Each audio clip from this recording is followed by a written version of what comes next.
Welcome to the deep dive. Today we're getting into something called greatness plus 2.0. Sounds a bit buzzwordy, maybe. It does a little, yeah.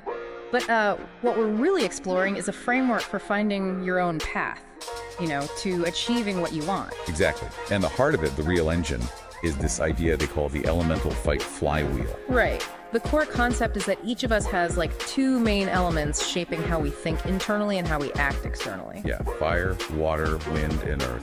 4 of them. And our mission today really is to unpack these and see how knowing your own elements might explain why you sometimes feel, well, stuck or misaligned with your goals. Okay, so let's jump in. First up, fire. Fire. Think pure action, relentless, overwhelming force. It's very direct. Like that cookie jar example they mentioned. Johnny, did you take the cookie? Yes or no? Boom. Exactly. It's very if-then. It's efficient in the moment, definitely. There's always a but, right? Well, the potential downside is that this directness, this very finite way of seeing things can sometimes create, enemies or resistance. It can be a lot. Okay, makes sense. So number 2 is water. What's the vibe there? Water's different. It's more about absorbing, adapting, and then responding. Maybe even surrounding or suffocating an opponent, metaphorically speaking. So less direct force, more strategic adaptation. Yeah, and a key thing is the ability to read people in situations.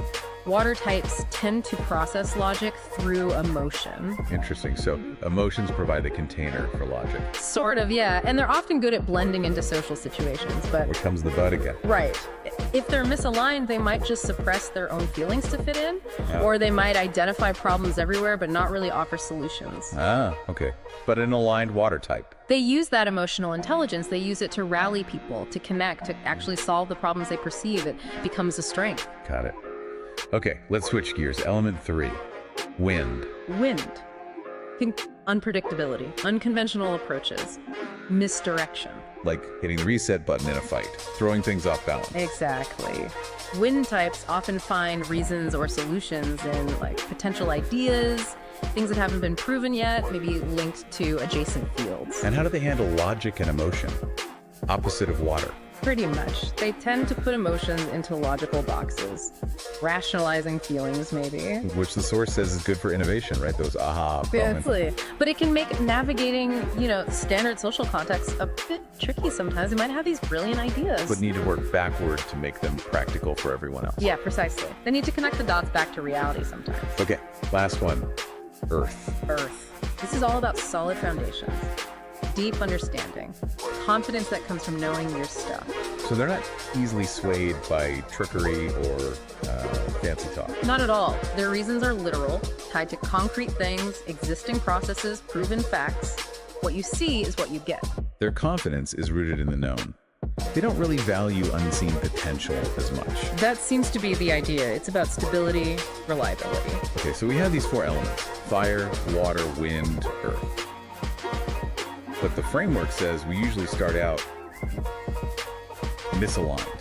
Yeah, that's often the starting point, a disconnect between, your core self and what you're actually aiming for. Like that square peg, round hole analogy. And everyone has 2 dominant elements, one internal, one external. That's the model. One driving your mindset, your internal world, and one driving your actions, how you interact with the world. So the key to fixing that misalignment is what? Just noticing it. Pretty much. Self-awareness first. Observing yourself. Why do you react that way? Why do you think that way? Where's the friction with your goals? And once you have that awareness, you enter the default challenge state. Right. That's when you consciously decide, okay, I see the issue, now I'm going to do something about it. You choose to act. Not just randomly, though. Yeah. There's a roadmap. Ideally, yes. A personalized roadmap based on understanding your internal and external elements. You can figure these out by looking at your life patterns, how you argue, how you solve problems, those kinds of clues. But you have to admit the problem first. You have to see that your default mode might actually be the thing holding you back. Absolutely. That acknowledgement is crucial if you really want to change, not just tweak things. So you get on this roadmap, you start making progress. But that's not the end. There's an evolution phase. Correct. Evolution is the next step. It's about refining your approach. leveling up, basically. And it's not about becoming a different element. No, it's about using the other elements you have within you, the ones that aren't your dominant drivers, more strategically. Okay. So you become more versatile within your own framework. Exactly. You learn to leverage those other aspects to become stronger, more effective on your path. It makes achieving things on your roadmap easier, accelerates growth, Nice. adding tools to the toolbox. All right. So you evolve, you get better, you're operating at your, let's say, current highest potential on that roadmap. Sounds great. It is great, but there's a warning attached. Of course there is. What's the catch? Increased susceptibility, vulnerability. When you're operating at that peak, you can apparently be more easily misused or redirected. How so? Like getting overconfident. Maybe partly that. The framework talks about going too far.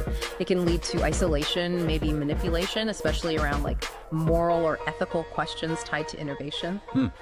That's, Sure. yeah, quite the potential pitfall. So if you find yourself there feeling overwhelmed or unstable, what then? The source offers this uncommon theory, which basically boils down to seek calm.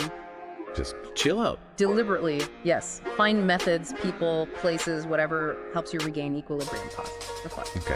And after calming down. After calming down and reflecting, the idea is you can see your highest purpose more clearly. And that's when you gradiate. Radiate, like gradual. Sort of. The source hints at Jamaican fatwa roots, implying a stepping up. In this context, it means graduating into readiness for the next stage, Which is? the marketplace of ideas. Okay, the marketplace of ideas. Sounds dynamic. What happens there? It's described as a kind of re-beginning, Yeah. a place you can choose new paths, learn new things, maybe become an apprentice, find a mentor. Or if you're the one who's gradiated, you could become the mentor. Exactly. It's this ecosystem for exchanging ideas, fostering growth, sharing experiences. But it's not all harmonious, is it? There's tension. Oh yeah, a fundamental tension. Good versus evil, basically. Or, put another way, control and dominance versus free will and open source creativity. And the framework takes a stand. It does. It advocates aligning with good free will open source. The logic being Yeah. that while the world needs free will and open exchange, self-mastery requires discipline, control over your own mind, your own body. An interesting balance. Control yourself to contribute freely. Something like that. Okay, so let's wrap this up. We've journeyed through the elements fire, water, wind, earth. Talked about misalignment, roadmaps, evolution, even this gradation into a marketplace of ideas. The big takeaway seems to be, know thyself, know your elements. Pretty much. Understanding your internal drivers and your external actions through this lens can really illuminate your path, make it more effective, more aligned. It really invites you, the listener, to reflect, doesn't it? Are you typically direct like fire, adaptive like water, unpredictable like wind, grounded like earth? Yeah, just noticing your tendencies is that huge first step. Where do you naturally lean? Okay, so here's that final thought to chew on. In this big marketplace of ideas, what if you consciously tried to cultivate aspects of the elements that aren't your dominant ones? Could strengthening your non-dominant elements lead to more resilience, a more maybe holistic way to reach your goals? Ooh, that's a good one. How balancing your elemental profile might make you stronger overall. Definitely something to mull over. Indeed. Something to think about until our next deep dive.